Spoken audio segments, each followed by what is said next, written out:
રાજ્યમાં કોરોનાનું સંક્રમણ ઘટાડવા પોલીસ હવે એક્શન મોડમાં છે। આજથી પોલીસે મિશન માસ્ક હેઠળ કાર્યવાહી શરૂ કરી।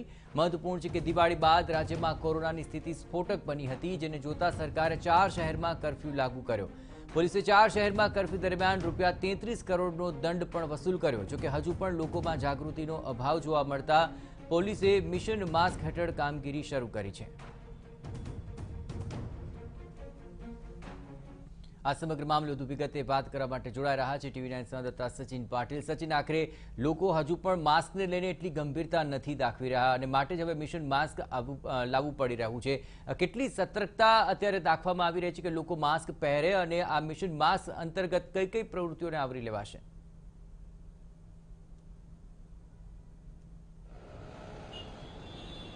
જયેશ, અત્યારે જરૂરી એ જ છે, કારણ કે જે કર્ફ્યુ અમદાવાદમાં લગાવવામાં આવ્યો હતો, 57 કલાકનો એ કર્ફ્યુ લગાવવા પાછળનો મુખ્ય જે આશય હતો એ જ હતો કે લોકો નિયમોનું પાલન કરતા શીખે।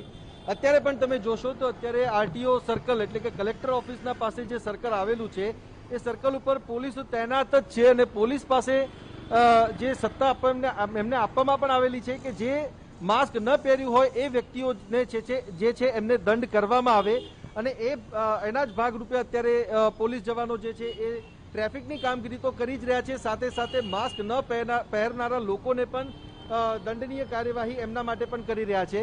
પરંતુ કેટલાય લોકો જે આપણે કહીએ કે ખૂબ ઓછી માત્રામાં લોકો છે જે માસ્ક ન પહેરનારા હોય અને એ માસ્ક ન પહેરીને નિયમોનું ભંગ કરનારા હોય એવા લોકો સામે આવે છે અને એવામાં જ આ જે મુહિમ છે મુહિમ ક્યાંક ને ક્યાંક અસર દેખાડી રહી છે એવું કહી શકાય।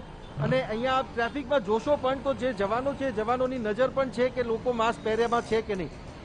પરબ સાહેબ, અહીંયા તમને જે જવાબદારી સોંપવામાં આવી છે મિશન માસ્ક કે જેનાથી લોકો માસ્ક પહેરે છે કે નહીં એ બાબતની દંડનીય કાર્યવાહી પણ થાય। હા, અત્યારે હાલ માસ્ક વગર અને જે દંડ લેવાની કાર્યવાહી ચાલુ છે અને માસ્ક ના પહેરે એને દંડ આપવામાં આવે છે। અચ્છા, સવારથી તમે છો, આજે કેટલી સંખ્યામાં લોકો માસ્ક પહેર્યા વગરના આપણી સામે આવ્યા છે અને મોટાભાગના લોકો માસ્ક પહેરેલા દેખાય? તમામ લોકો માસ્ક પહેરીને જ્યારેથી કડકાઈથી પોલીસે અમલ ચાલુ કર્યો ત્યારે કડકાઈથી લોકો માસ્ક પહેરવાનું ચાલુ કર્યું। તો અહીંયા આપ જોઈ શકો છો જયેશ કે સખ્તાઈથી અમલને કારણે લોકો માસ્ક પહેરતા થયા છે। માસ્ક પહેર્યા વગર કોઈ પણ વ્યક્તિ દેખાતું નથી। 100 માંથી 1 કે 2 વ્યક્તિ હોય એવા જ વ્યક્તિઓ જે માસ્ક પહેર્યા વગરના આ રૂટ ઉપર દેખાઈ રહ્યા છે અને પોલીસ દ્વારા જે છે સતત નજર એક બાબતની રાખવામાં આવી રહી છે કે કોઈ પણ વ્યક્તિ વગર માસ્કનો હોય અને એ સંક્રમણનું કારણ ન બને ત્યારે એવા વ્યક્તિઓને તુરંત એમની સામે જે છે એ દંડની કાર્યવાહી કરવામાં આવી રહી છે અને આ કાર્યવાહી જ્યાં સુધી લોકો શિસ્તનું પાલન કરતા નહીં શીખે ત્યાં સુધી ચાલુ રાખવામાં આવશે।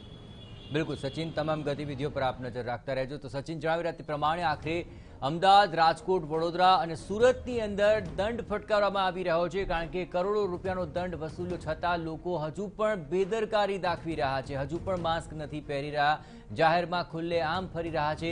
લોકોમાં જાગૃતિ આવે તે માટે આ મિશન માસ્ક લેવું પડી રહ્યું છે અને આખરે 1000નો દંડ લોકો પાસેથી વસૂલાઈ રહ્યો છે।